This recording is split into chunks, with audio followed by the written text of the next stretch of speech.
दिसंबर 2025, Washington DC. यहाँ दो तस्वीरें एक साथ उभर रही हैं और दोनों एक दूसरे से बिल्कुल अलग है। हाँ, एकदम। पहली तस्वीर व्हाइट हाउस के अंदर की है। यहाँ पाकिस्तानी सेना के प्रमुख जनरल आसिम मुनीर का आप सोचिए शानदार स्वागत हो रहा है। कैमरे चमक रहे हैं, हाथ मिलाए जा रहे हैं। ऐसा लग रहा है मानो दो देशों के बीच सब कुछ बेहतरीन चल रहा है। बिल्कुल। और फिर है दूसरी तस्वीर, व्हाइट हाउस से कुछ ही मील दूर अमेरिकी संसद यानी कैपिटल हिल की। यहाँ 44 सांसद दोनों पार्टियों के एक चिट्ठी पर दस्तखत कर रहे हैं। और ये चिट्ठी उस दोस्ती के जश्न पर एक बहुत बड़ा सवालिया निशान लगा रही है। ये सिर्फ एक चिट्ठी नहीं है, ये अमेरिकी विदेश नीति के अंदर चल रही एक लड़ाई का ऐलान है। बिल्कुल, ये लोकतंत्र और तानाशाही के बीच की टक्कर है, उसूलों और सौदेबाजी की टक्कर। एक तरफ राष्ट्रपति ट्रंप का प्रशासन है जो जनरल मुनीर को एक जरूरी सहयोगी मान रहा है, और दूसरी तरफ अमेरिकी कांग्रेस है जो कह रही है कि ये शख्स मानवाधिकारों का अपराधी है। आज हम इसी चक्राव के केंद्र में मौजूद उस चिट्ठी और उसके पीछे की कहानी की गहरी पड़ताल करेंगे जो अमेरिका पाकिस्तान के रिश्तों की पूरी दिशा बदल सकती है। हाँ, क्योंकि ये मामला सिर्फ अमेरिका पाकिस्तान का नहीं है। ये इस बात की पड़ताल है कि जब एक ही देश की सरकार और संसद विदेश नीति पर आमने सामने आ जाएं तो क्या होता है। एक कह रहा है दोस्त, दूसरा कह रहा है अपराधी। दुनिया इस कंफ्यूजन को कैसे देखेगी? चलिए इस उलझी हुई कहानी को सुलझाते हैं। तो कहानी शुरू होती है कुछ महीने पहले, मई 2025 से। भारत और पाकिस्तान के बीच तनाव चरम पर था और फिर एक युद्ध विराम हुआ। हाँ, और ट्रंप प्रशासन ने फौरन इसका पूरा क्रेडिट ले लिया, इसे अपनी एक बड़ी कूटनीतिक जीत की तरह पेश किया। और इसी जीत के हीरो की तरह पेश किया गया जनरल आसिम मुनीर को। उन्हें व्हाइट हाउस में खास तवज्जो दी गई। डिप्लोमेटिक गलियारों में तो मजाक में उन्हें ट्रंप का पसंदीदा फील्ड मार्शल तक कहा जाने लगा। एक हनीमून पीरियड जैसा माहौल बना दिया गया। हाँ, जैसे अमेरिका और पाकिस्तान के बीच रिश्तों का एक नया सुनहरा दौर शुरू हो गया है। लेकिन ये अचानक इतनी नजदीकी क्यों? मतलब क्या सिर्फ एक युद्ध विराम कराने से कोई इतना खास बन जाता है? अमेरिका पाकिस्तान के रिश्ते तो हमेशा से ही बहुत उतार चढ़ाव वाले रहे हैं। बहुत अच्छा सवाल है। ये नजदीकी दोस्ती की वजह से नहीं, जरूरत की वजह से थी। ट्रंप प्रशासन की नजर में जनरल मुनीर एक ट्रांजैक्शनल पार्टनर थे। ट्रांजैक्शनल पार्टनर मतलब सीधी भाषा में कहें तो एक किराए के सिपाही। बिल्कुल। उनकी जरूरत दो जगहों पर थी, ईरान और अफगानिस्तान। प्रशासन का सोचना था कि अगर जनरल मुनीर इन दोनों मुश्किल जगहों पर अमेरिकी हितों को साधने में मदद करते हैं तो बदले में उन्हें व्हाइट हाउस में पूरी इज्जत मिलेगी। अच्छा, तो ये एक सौदा था, आप हमारे लिए ये काम करें, हम दुनिया के सामने आपकी इमेज चमकाएंगे। हाँ, इसमें पाकिस्तान के अंदर लोकतंत्र है या नहीं, मानवाधिकारों की क्या हालत है, इन सब बातों से कोई लेना देना नहीं था। बिल्कुल नहीं। ये विशुद्ध रियल पॉलिटिक थी। लेकिन ट्रंप प्रशासन शायद ये भूल गया कि अमेरिका में विदेश नीति सिर्फ व्हाइट हाउस से नहीं चलती। और तभी प्रमिला जयपाल और ग्रेग कासर के नेतृत्व में 44 सांसदों की ये चिट्ठी आती है। और ये इस हनीमून के गुब्बारे की हवा निकाल देती है। उनका संदेश एकदम साफ और सीधा है। व्हाइट हाउस जिसे अपना पार्टनर मान रहा है, अमेरिकी कानून की नजर में वो एक गंभीर अपराधी हैं। और जिस तरह से ये चिट्ठी लिखी गई है वो अपने आप में बहुत कुछ कहती है। इसमें कोई डिप्लोमेटिक भाषा, कोई गोलमोल बातें नहीं हैं। जरा भी नहीं।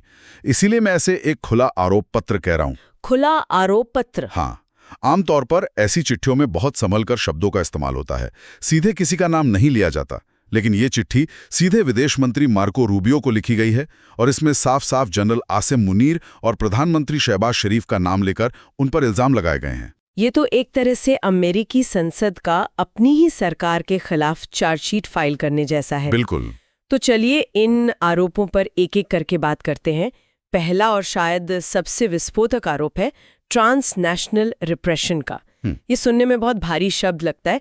इसका असल में मतलब क्या है? इसका मतलब है जब कोई सरकार अपनी सरहदों के पार जाकर दूसरे देशों में रह रहे अपने आलोचकों को डराती, धमकाती या उनकी आवाज दबाने की कोशिश करती है। ओके। हाँ, इस चिट्ठी का आरोप है कि पाकिस्तानी खुफिया एजेंसियां अमेरिका में रह रहे अपने आलोचकों को, जो अब अमेरिकी नागरिक हैं, उन्हें चुप कराने के लिए एक बहुत ही घिनौना तरीका अपना रही हैं। क्या?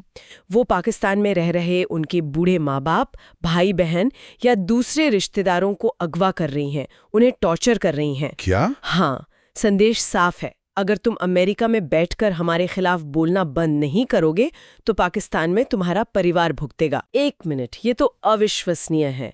मतलब अमेरिकी नागरिकों को अमेरिकी धरती पर चुप कराने के लिए एक विदेशी सरकार उनके परिवारों को दूसरे देश में बंधक बना रही है। ये किसी जासूसी थ्रिलर की कहानी लग रही है ना? बिल्कुल। और इसीलिए अमेरिकी सांसदों ने इसे अमेरिकी संप्रभुता पर सीधा हमला बताया। उनका कहना है कि ये सिर्फ मानवाधिकार का उल्लंघन नहीं है, ये हमारे देश के अंदर आकर हमारे नागरिकों को धमकाने की कोशिश है। ये तो एक ऐसी लक्ष्मण रेखा है जिसे किसी भी हाल में पार नहीं करने दिया जा सकता। आप सोचिए, कोई अमेरिकी नागरिक जो एक एक्टिविस्ट है या पत्रकार है, वो कितना बेबस और डरा हुआ महसूस करेगा। जाहिर है, ये एक मनोवैज्ञानिक युद्ध छेड़ने जैसा है। लेकिन चिट्ठी यहीं नहीं रुकती। दूसरा आरोप भी है, सिस्टमैटिक रिप्रेशन। हाँ, सुनियोजित दमन। सुनियोजित दमन मतलब ये सिर्फ कुछ एक दो घटनाएं नहीं है, ये एक पूरी की पूरी रणनीति है। बिल्कुल। सांसदों का कहना है कि ये जो बाहर हो रहा है वो दरअसल पाकिस्तान के अंदर जो हो रहा है उसी का एक हिस्सा है। अच्छा। चिट्ठी में कहा गया है कि पाकिस्तान में विपक्ष को, खासकर पूर्व प्रधानमंत्री इमरान खान की पार्टी को बुरी तरह से कुचला जा रहा है। हजारों राजनीतिक कार्यकर्ताओं को जेल में डाल दिया गया है। और सबसे चिंताजनक बात, आम नागरिकों पर मिलिट्री कोर्ट में मुकदमे चलाए जा रहे हैं। मिलिट्री कोर्ट में आम नागरिकों पर मुकदमे, ये तो किसी भी लोकतंत्र के मूल परिभाषा के ही खिलाफ है। हाँ, सेना का काम सरहदों की रक्षा करना है, नागरिकों को इंसाफ देना नहीं। यही बात सांसद कह रहे हैं। वो व्हाइट हाउस से पूछ रहे हैं कि आप एक ऐसी सैन्य लीडरशिप के साथ दोस्ती कैसे निभा सकते हैं जो अपने ही देश में लोकतंत्र की हत्या कर रही है। ये अमेरिका के उन मूल्यों का मजाक उड़ाने जैसा है जिनका वो दुनिया भर में प्रचार करता है। ये तो सरासर दोहरापन है। एक तरफ आप लोकतंत्र के चैंपियन होने का दावा करते हैं और दूसरी तरफ एक ऐसे शासन को गले लगाते हैं जो अपने ही लोगों को सैन्य अदालतों में घसीट रहा है। और इसी से जुड़ा है तीसरा और आखिरी आरोप, जो इस पूरी इमारत की नींव पर ही सवाल खड़ा करता है। और वो क्या है?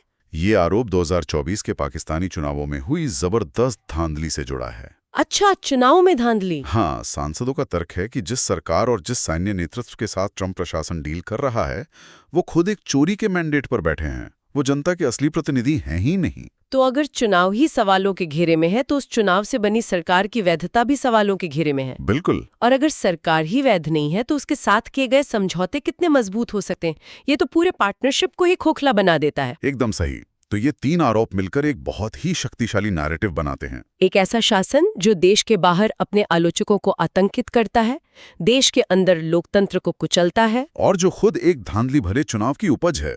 सांसदों का सवाल सीधा है, क्या ऐसे शासन के साथ अमेरिका को दोस्ती करनी चाहिए? और वो सिर्फ एक सवाल पूछकर नहीं रुक गए हैं, उन्होंने एक डेडलाइन भी दी है, एक अल्टीमेटम। हाँ, उन्होंने विदेश मंत्री मार्को रूबियो को 17 दिसंबर 2025 तक का समय दिया है। और पूछा है, अब तक जनरल मुनीर और उनके साथियों पर ग्लोबल मैग्नेट्स्की एक्ट क्यों नहीं लगाया गया? और ये मैग्नेट्स्की एक्ट ही इस पूरी कहानी का सबसे खतरनाक मोड़ है।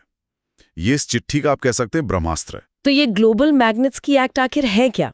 इसे समझना बहुत जरूरी है, क्योंकि यही वो चीज है जिसने व्हाइट हाउस में खलबली मचा दी है। देखिए, ये अमेरिका का एक बहुत ही शक्तिशाली कानून है। ये कोई आम सैंक्शन या प्रतिबंध नहीं है। तो फिर ये क्या है? इसे दुनिया भर में उन लोगों को टारगेट करने के लिए बनाया गया है जो मानवाधिकारों का गंभीर उल्लंघन करते हैं या बड़े पैमाने पर भ्रष्टाचार में शामिल होते हैं। अच्छा। और अगर ये कानून किसी व्यक्ति पर लागू हो जाता है तो इसके दो सीधे और बहुत ही कठोर परिणाम होते हैं। और वो क्या है? पहला, उस व्यक्ति का अमेरिकी वीजा हमेशा के लिए रद्द कर दिया जाएगा। वो कभी अमेरिका में कदम नहीं रख पाएगा। हमेशा के लिए? हमेशा के लिए। और दूसरा, जो शायद इससे भी ज्यादा गंभीर है, अमेरिका और अमेरिकी बैंकिंग सिस्टम में उसकी जितनी भी संपत्ति है, मतलब बैंक खातों में डॉलर्स या प्रॉपर्टी? हाँ, डॉलर्स, स्टॉक मार्केट में निवेश, रियल एस्टेट, कुछ भी, सब कुछ फॉरेन फ्रीज यानी जब्त कर लिया जाएगा। बाप रे! तो ये किसी व्यक्ति के लिए एक तरह से फाइनेंशियल डेथ सेंटेंस यानी वित्तीय मौत की सजा है। बिल्कुल। उसे अंतर्राष्ट्रीय स्तर पर पूरी तरह अलग थलग कर देना। ये किसी व्यक्ति की ग्लोबल पहुंच को खत्म कर देने जैसा है। आप दुनिया की सबसे बड़ी अर्थव्यवस्था से कट जाते हैं। इसीलिए इसे एक न्यूक्लियर ऑप्शन की तरह देखा जाता है। हाँ, और अमेरिकी सांसद अपनी ही सरकार से कह रहे हैं कि आप जिसे व्हाइट हाउस में बुलाकर सम्मान दे रहे हैं, उस पर ये न्यूक्लियर ऑप्शन इस्तेमाल क्यों नहीं कर रहे? ये तो प्रशासन और संसद के बीच सीधी टक्कर है। व्हाइट हाउस दोस्ती का हाथ बढ़ा रहा है और संसद उसी हाथ पर हथकड़ी लगाने की मांग कर रही है। और यही बात इस स्थिति को इतना असाधारण बना देती है। अब ट्रंप प्रशासन एक धर्म संकट में फंस गया है। कैसे? एक तरफ वो जनरल मुनीर को ईरान और अफगानिस्तान के मोर्चे पर एक काम के सहयोगी के तौर पर देख रहे हैं। दूसरी तरफ उन्हीं के देश के 44 चुने हुए प्रतिनिधि कह रहे हैं कि ये व्यक्ति मानवाधिकारों का अपराधी है और उस पर कड़े से कड़े प्रतिबंध लगने चाहिए। ये चिट्ठी एक तरह से अमेरिकी कांग्रेस की तरफ से एक चेतावनी है। वो कह रही है कि पाकिस्तानी सेना की गुंडागर्दी, जैसा कि वो इसे देख रहे हैं, उसे बर्दाश्त नहीं किया जाएगा। भले ही राष्ट्रपति ट्रंप के रणनीतिक हित कुछ भी हों, कांग्रेस अपने बनाए कानूनों को लागू करवाने के लिए दबाव डालेगी। सही कहा। अब ये टकराव इस बड़े सवाल पर आकर टिक गया है कि अमेरिका की विदेश नीति का असली आधार क्या होगा। क्या ये सिर्फ लेन देन और सौदेबाजी पर चलेगी, जहां अमेरिकी हितों के लिए मानवाधिकारों और लोकतंत्र जैसे मूल्यों को नजरअंदाज कर दिया जाएगा, या फिर ये उन उसूलों पर चलेगी जिनका अमेरिका हमेशा से दम भरता आया है। और 17 दिसंबर की डेडलाइन अब ज्यादा दूर नहीं है। उस दिन विदेश मंत्री मार्को रूबियो को इन सांसदों को जवाब देना होगा। उनका जवाब ही ये तय करेगा कि इस लड़ाई में कौन जीत रहा है, व्हाइट हाउस की रियल पॉलिटिक या कांग्रेस के उसूल। अमेरिका मानवाधिकारों को चुनेगा या अपने तानाशाह दोस्त को? ये एक बहुत बड़ा पल होने वाला है, न सिर्फ पाकिस्तान के लिए बल्कि खुद अमेरिका के लिए भी। तो आज की इस गहरी पड़ताल में हमने देखा कि कैसे अमेरिका पाकिस्तान के रिश्तों की जो ऊपरी चमक दिखाई दे रही है, उसके नीचे एक बहुत बड़ा वैचारिक टकराव चल रहा है। एक तरफ ट्रंप प्रशासन का सौदा करने वाला अंदाज है, जिसका मानना है कि अगर हमारे हित सध रहे हैं तो हम किसी के भी साथ काम कर लेंगे, चाहे उसका रिकॉर्ड कैसा भी हो। अमेरिकी कांग्रेस है जो अपने उसूलों पर अड़ी हुई है। उसका कहना है कि हम अपने मूल्यों से समझौता नहीं कर सकते, भले ही इसके लिए हमें अपने ही राष्ट्रपति की नीति को चुनौती क्यों न देनी पड़े। ये सिर्फ पाकिस्तान को लेकर एक नीति का मामला नहीं है, ये उससे कहीं ज्यादा बड़ा है। हाँ, ये अमेरिकी सरकार के भीतर शक्ति के दो सबसे बड़े केंद्रों, कार्यपालिका यानी राष्ट्रपति और विधायिका यानी कांग्रेस, के बीच विदेश नीति की दिशा को लेकर चल रही एक बड़ी लड़ाई का प्रतीक है। राष्ट्रपति को लगता है कि विदेश नीति उनका क्षेत्र है, लेकिन कांग्रेस के पास प्रतिबंध लगाने और पैसे रोकने की ताकत है, और वो उस ताकत का इस्तेमाल कर रही है। जो बात यहाँ सच में सोचने वाली है वो ये है कि ये सिर्फ एक बार की घटना नहीं है। ये एक नया पैटर्न हो सकता है। कांग्रेस अब मैग्निट्स्की एक्ट जैसे फाइनेंशियल हथियारों का इस्तेमाल करके एक समानांतर उसूलों पर आधारित विदेश नीति बना रही है, जो राष्ट्रपति की सौदेबाजी वाली नीति को सीधी चुनौती देती है। हाँ, और ये शायद भविष्य में अमेरिका के दूसरे फ्रेनेमी यानी दोस्त दुश्मन देशों के साथ रिश्तों का भी तरीका बन सकता है। तो अब हम अपने श्रोताओं के लिए एक सवाल छोड़ जाते हैं। जब किसी देश की विदेश नीति में उसके अपने ही दो सबसे शक्तिशाली स्तंभ, राष्ट्रपति और संसद, एक दूसरे के खिलाफ खड़े हो जाएं और दुनिया को दो अलग-अलग संदेश दे रहे हों, तो दुनिया उस देश के वादों और उसकी दिशा पर कितना भरोसा कर सकती है?